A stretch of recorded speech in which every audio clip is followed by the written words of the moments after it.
যাহা হইতে সমুৎপন্ন ত্রিবিধ মূরতি, অর্থাৎ এখানে বলছে উমাপতি কে? উমাপতি হচ্ছে কৈলাস পতি, তার অধিপতি উমাপতি। যাহা হইতে সমুৎপন্ন ত্রিবিধ মূরতি, অর্থাৎ তিন মূর্তির আবির্ভাব হলো এখানে।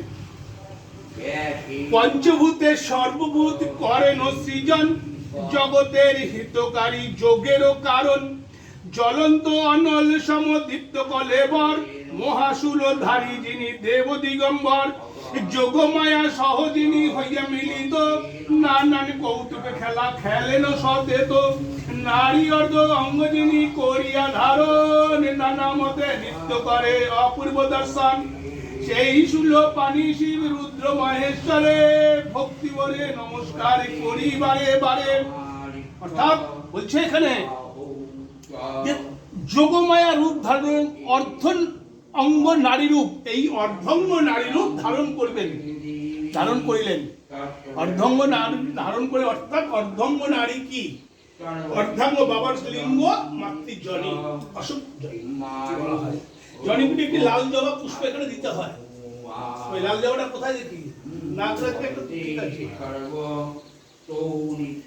এইখানে হচ্ছে বাবা অর্ধ নারীশ্বর রূপে তিনি পূজিত হবেন। এবার আবির্ভাব আসছেন। এবার বলছে যোগমায়া সহ যিনি মিলিত হইয়া, নানান কৌতুকে খেলা খেলেন সতত।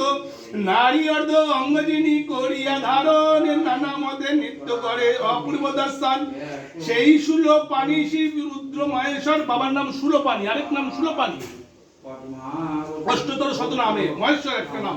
ভক্তি বলে নমস্কার করি বারে বারে, একান্ত অন্তরে গাহি তার জয়গান। তার কৃপা বলে লিখি শ্রী শিব পুরাণ। ভারত মা যারে খ্যাত নৈমিষ কানন, পুণ্য বৃদ্ধি পাপ নাশ করিলে দর্শন। অর্থাৎ এই নৈমিষ কানন দর্শন করলে, সেখানে ঋষি আদিরা বসে জপ তপ করছেন, আর ওই দর্শন করলে পুণ্য বৃদ্ধি পাপ নাশ করিলে দর্শন। শোক দুঃখ হিংসা দিয়া তারে করেন পূজন। ঋষিদের প্রশ্ন অনুসারে অতঃপর সুতপর যথাযথ দিলেন উত্তর। এটা আবার নতুন করে করছি। 2 মিনিট করতো, এবার তোমার আর যেন বলতে না, 2 মিনিট ক্লাস। পবিত্র পুরাণের কথা করিয়া শ্রবণ, অতীব আনন্দ লভে যত ঋষিগণ। তবে অতি প্রীতি ভরে কহে সুতবার, এ হনক আশীর্বাদ করি যে তোমারে। চিরজীবী হও সুখ পাইবে জীবন অনন্তরে, অন্তরে তৃপ্তি লাভ তবু নাই হবে। আরো শুনিতে মনে বাসনা উদয়, ভূত ভবিষ্যৎ আর বর্তমান যত। তব কাছে কোনো কিছু নহে অবিদিত, ব্যাসের প্রসাদে তুমি সর্বজ্ঞ নিশ্চয়। তোমার সফল হইও সকল বিষয়, তবে কিছু জিজ্ঞাসা করিব পুনরায়। সেই সুমোদয়ে দাও উত্তর তরায়। সর্বোত্তম মহেশ্বর কিবা রূপ ধরে, কেমনে পুজিলে হন সন্তুষ্ট অন্তরে। নানাবিধ আচরণ কেমন তাহার, বিস্তারিয়া সমুদয় কহিবে সার।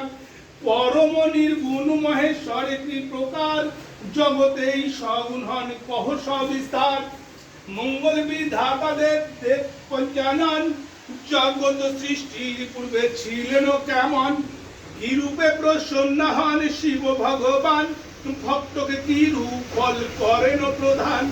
সবিশেষ শিব তত্ত্ব আমরা কেহই অবগত নাহি, মোর সত্য করে কই। তাই হে সুব্রত আমাদের কৃপা করে, পবিত্র এই শিবের লীলা কহ সবিস্তারে। ঋষিদের প্রশ্ন শুনি সুত মহাশয়, সেইক্ষণে হইলেন আনন্দ হৃদয়। ঋষিগণের সম্বন্ধিয়া কয়ে অতঃপর, আপনাদিকের প্রশ্ন অতীব সুন্দর। এবার প্রশ্ন উত্তর হলো শিবের ব্যাখ্যা কিরকম, যখন তোমার প্রশ্ন করেছে, প্রশ্ন করছে। সকল উত্তর আমি দেব যথাযথ, কোনো কথা না বলিব যাহা সংকল্পিত। কোনো কথা সে সংকল্প করে কোনো কিছু বলার জায়গা নেই। কোন এক সময়ে নারদ তপোধান মনসুখে ভূমণ্ডল করি পর্যটন বহুতর শিবলিঙ্গ দর্শন করিয়া পূজা ও বিষ্ণুর কটা মার্ক পেলে? চারটে। কেন চারটে মার্ক দর্শন হলো? এখানে বলছে